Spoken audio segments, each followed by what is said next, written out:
Hello there. A lot has been spoken in the media and various other avenues outside of the media about the pay per mile situation, the proposal that the Labour Party are thinking of putting in place. Now, I have to say, obviously, it's not been implemented. There's people talking about it being mentioned in the next budget speech. There's people talking about it being implemented in October. Some say January. I'm not necessarily here to try and work out when it's going to be, or even how much it's going to be. I mean, there's figures plucked out of the air everywhere.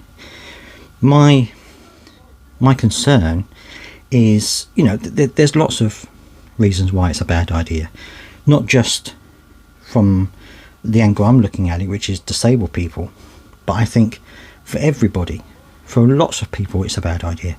People who live in rural areas, people who need their cars for work, who don't have a reliable public transport to their work, people who really need their vehicles, small businesses who may rely on their car or their small van to get their products from their place where they make it to the stores where they sell it.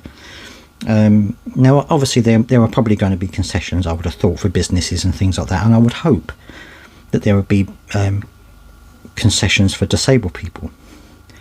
But the reason I wanted to make this video is because I'm just concerned about how this will impact not just everybody, like low-income families and everything, but how it will impact the disabled people.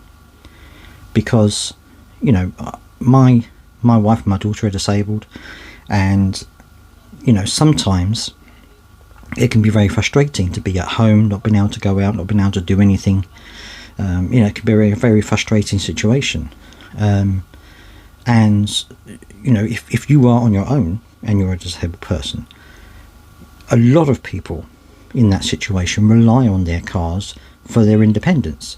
It gives them somewhere, it gives them something to allow them to go out, not just to go out to go shopping, but to go out to hospital appointments, to go out to physiotherapy, to go out to perhaps mental health therapy if they're having mental health issues.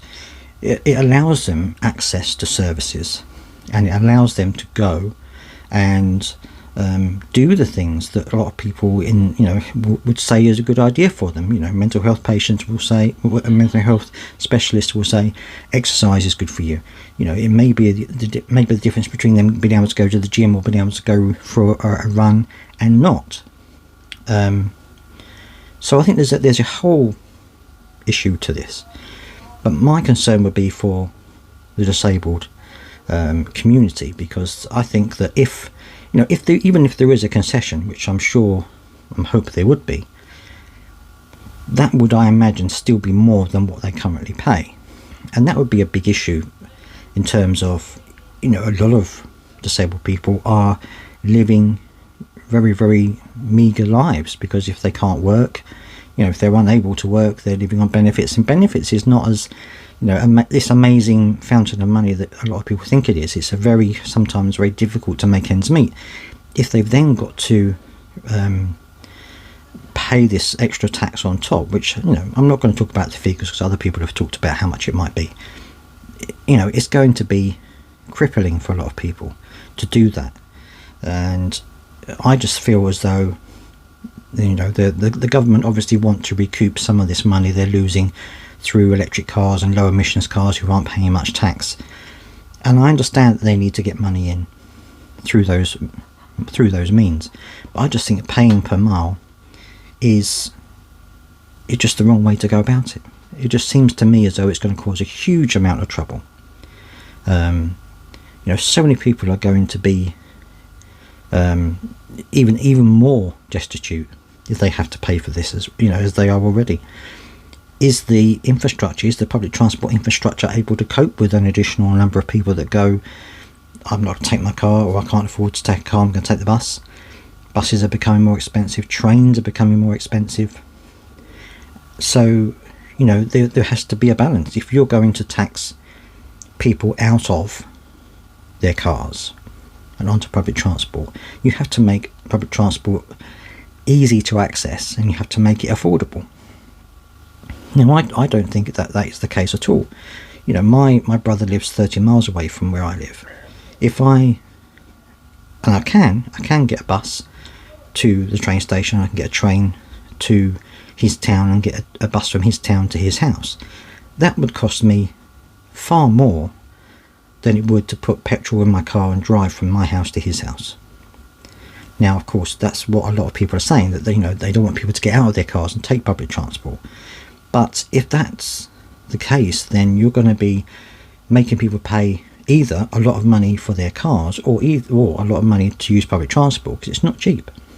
If you live in London, it's accessible, it's a lot cheaper than most areas are. It's not necessarily an issue, and most people who live in London probably don't even have a car because transport is so abundant. But outside of that, it's not that easy. And if you're disabled as well, even though trains and buses are a lot more accessible to disabled people than they have been ever before, for some it's even more difficult because they've got to get to the bus stop. They've got to get from the bus to where they're going. It's not always easy. And if they live in a rural area as well, it's doubly so. So these are the worries that I'm having about it. But I would love to have your thoughts on this as well. If you're a disabled person who relies on your car, let me know what this could mean to you. I would love to hear your thoughts on this, because I think it's just something that's not going to fix anything. It's going to make problems worse for a lot of people. So I would love to hear your thoughts on that. Thank you.